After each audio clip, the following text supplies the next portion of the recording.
आज हम लोगों को पढ़ना है आंग्ल नेपाल युद्ध। अब आंग्ल नेपाल युद्ध अर्थात अंग्रेजों का और नेपाल के साथ जो युद्ध हुआ और इस युद्ध के बाद एक संधि हुई, उस संधि के तहत कुछ क्षेत्र भारत को मिले। वह क्षेत्र कौन कौन सा था, ये सब आपसे क्वेश्चन पूछा जाता है। कौन सी संधि हुई थी ये पूछा जाता है। तो हम लोग बिना देरी किए हुए शुरू करते हैं। सबसे पहले हम लोग देखते हैं सामान्य परिचय। तो सामान्य परिचय में क्या बाबू, सबसे पहले देखते हैं इसकी शुरुआत कब होती है। 1814 से लेकर के कब तक, 16 तक। यह युद्ध कब तक हुआ था बाबू, आंग्ल नेपाल युद्ध कब तक था, 1814 से लेकर 16 तक।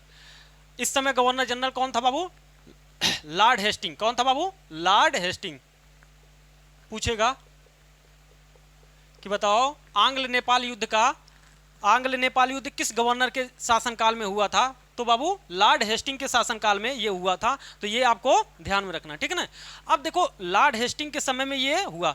हालांकि इसके पहले भी जितने भी गवर्नर आए वो सारे लोग भी क्या कर रहे थे, अपने साम्राज्य का विस्तार कर रहे थे, अर्थात अंग्रेजी साम्राज्य का विस्तार कर रहे थे। इसमें कोई दो शक नहीं है, कोई दो राय नहीं है कि मतलब सब साम्राज्यवादी नहीं थे। हालांकि बस कोई कम था कोई ज़्यादा थे, ठीक है ना। अधिक से अधिक क्या करना चाहते थे, क्षेत्र पर कब्जा करना चाहते थे। उसी क्रम में ये भी क्या कर रहे थे, आंग्ल नेपाल युद्ध हुआ।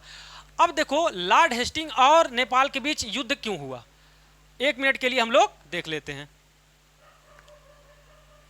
थोड़ा सा ये हम लोग भारत का नक्शा बना करके देखते हैं, ठीक है ना। ये है अपना प्यारा भारत। अब देखो प्यारा भारत है बाबू। अब हम बनाए हैं जानबूझ के ये वाला क्षेत्र नेपाल।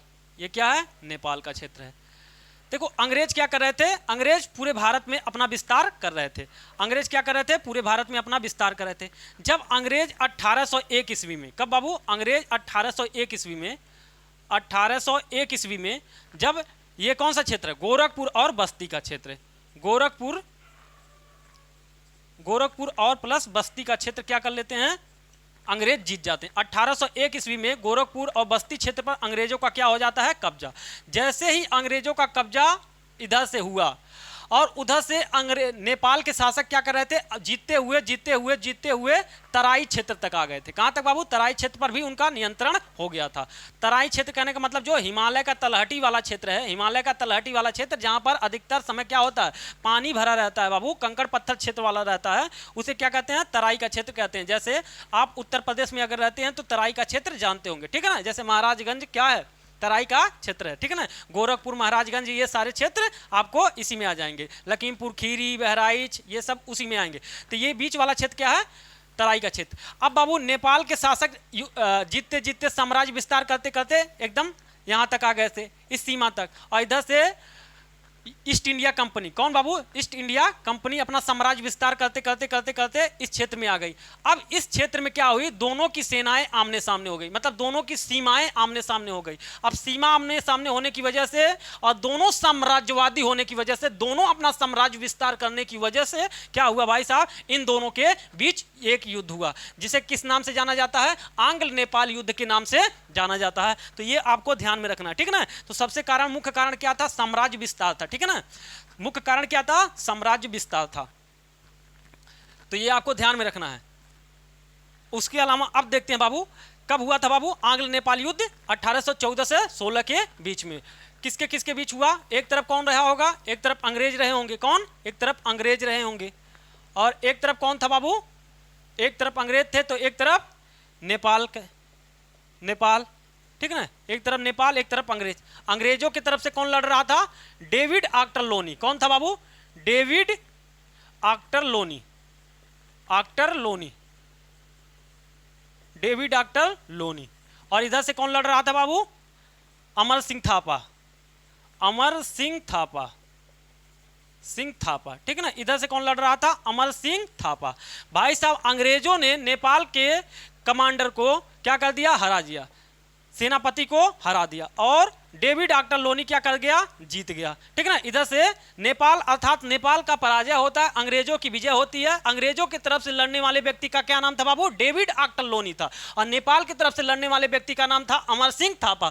डेविड आक्टरलोनी ने अमर सिंह थापा को पराजित किया, और पराजित करने के बाद आपको हमेशा से पता है कि बाबू जब भी कोई युद्ध होता है और युद्ध में कोई व्यक्ति हारता है तो हारने के बाद एक संधि होती है। क्या होती है बाबू, संधि होती है। तो इसमें भी एक संधि हुई, किसके किसके बीच, अंग्रेजों और नेपाल नेपाल के बीच में एक संधि हुई जिसे लाहौर की संधि के नाम से, सॉरी, सुगौली के संधि के नाम से जाना गया। क्या? सुगौली, सुगौली की संधि, सुगौली की संधि हुई, ठीक है ना।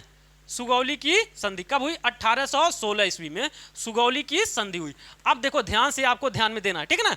अब ये था आपका क्रम, सबसे पहला आपको ये ध्यान में रखना। एक बार फिर से हम आपको रिवीजन कराते हैं, ध्यान से देखना। आंग्ल नेपाल युद्ध भाई साहब 1814 से लेकर के 16 के बीच हुआ। इस समय भारत का गवर्नर लॉर्ड हेस्टिंग था। लॉर्ड हेस्टिंग के शासनकाल में अंग्रेजों और नेपाल के बीच एक युद्ध हुआ। इस युद्ध में अंग्रेजों की तरफ से डेविड डॉक्टर लोनी थे और नेपाल की तरफ से अमर सिंह थापा लड़ रहे थे। इसमें भाई साहब अंग्रेजों की हो गई जीत और नेपाल का हो गया पराजय। और नेपाल की अंग्रेजों के जीत के साथ एक संधि होती है जिसे सुगौली की संधि कहते हैं, और सुगौली की संधि 1816 में हुआ। अब आपसे क्वेश्चन पूछेगा कि बताओ सुगौली की संधि किसके किसके बीच हुआ था? अंग्रेज और नेपाल के बीच। सुगौली की संधि भाई कब हुआ था? तो 1816 में। सुगौली की संधि के समय भारत का गवर्नर कौन था? लॉर्ड हेस्टिंग था। ये आपको ध्यान में रखना है, ठीक है ना। ये था सुगौली की संधि। अब सुगौली की संधि के कुछ प्रावधान थे, वो बड़े महत्वपूर्ण है, आपको ये भी जानना है, ठीक है ना। तो हम उसको भी देख लेते हैं। चलो आ जाओ, हेडिंग डालो, सुगौली की संधि, सुगौली की संधि, सुगौली की संधि, सुगौली की संधि। सबसे पहले ध्यान देने वाली बात है इसमें कुछ बातें, जैसे ये कब हुआ था, किसके शासनकाल में हुआ था? लॉर्ड हेस्टिंग के समय, लॉर्ड हेस्टिंग के समय, हेस्टिंग के समय, ठीक है ना। समय कब हुआ था? 1816 में, 1816 में हुआ था। कब हुआ था? 1816 में। किसके किसके बीच हुआ था? अंग्रेज और प्लस नेपाल के बीच हुआ था, नेपाल के बीच हुआ था। भाई साहब ये तो सामान्य परिचय है इसका, सुगौली की संधि के तहत। अब इसमें कुछ चीजें हैं, जैसे इस संधि के तहत जाहिर सी बात है कि इस संधि में जीता कौन है? मतलब इसमें इस संधि में पल्ला किसका भारी होगा? अंग्रेजों का। क्यों? क्योंकि अंग्रेजों ने नेपालियों को हराया था, ठीक है ना। अब लिखो, अब लिखना है इसमें, इस संधि के तहत, इस संधि के तहत, इस संधि के तहत अंग्रेजों को कुमायूं एवं गढ़वाल का क्षेत्र प्राप्त हुआ, ठीक है ना। गढ़वाल का क्षेत्र प्राप्त हुआ। उसके अलावा और क्या प्राप्त होता है बाबू?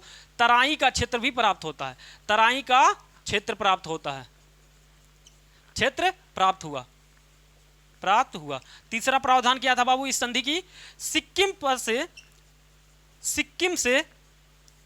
सिक्किम से नेपालियों का नियंत्रण समाप्त होगा, नेपाली प्रभुत्व समाप्त होगा,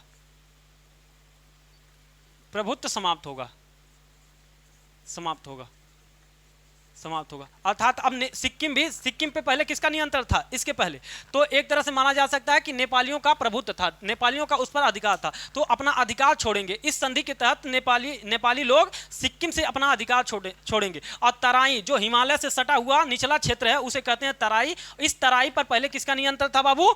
नेपालियों का नियंत्रण था। तो इस पर भी अब किसका नियंत्रण होगा? अंग्रेज ले लेंगे, ठीक है ना। इस संधि के बाद अंग्रेज ले लेंगे। उसके अलावा ये उत्तराखंड के दो क्षेत्र कुमायूं और गढ़वाल भी अब किसके क्षेत्र में आ गया बाबू? अब किसके? अंग्रेजों के अधीन आ गया। तो इस संधि के बहुत सारे प्रावधान थे। अब इस संधि के एक प्रावधान और है, क्या? एक प्रावधान और है, उसे लिखो, नोट करके लिखो, नोट करके लिखो। उस संधि के इसमें कंपनी ईस्ट इंडिया कंपनी को Shimla Ranikhet, east India company को शिमला रानीखेत, डलहौजी,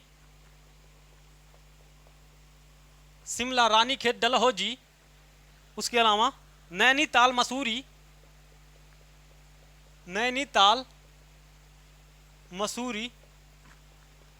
ये डलहौजी दिख रहा है कि नहीं? इधर लिख लो अगर नहीं दिख रहा तो।